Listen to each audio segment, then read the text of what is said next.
En el Dia Mundial sense cotxes convé pensar seriosament en el nostre futur, ja que no es tracta de substituir uns elements per altres, sinó de prendre un altre camí al voltant de l'economia no capitalista.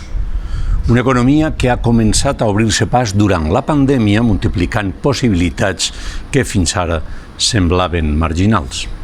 No tinc cap mena de dubte que ara mateix es trobem tancant un període de la nostra història i és per això que s'ha de repensar el model que hem fet servir fins ara, basat en la restauració, l'oci i el temps lliure.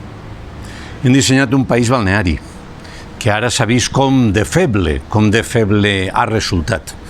Devem fomentar el futur sobre la salut pública, l'ensenyament, la cultura, la ciència i la investigació i els valors més ferms, aquells que vagin al moll de l'os de la nostra societat.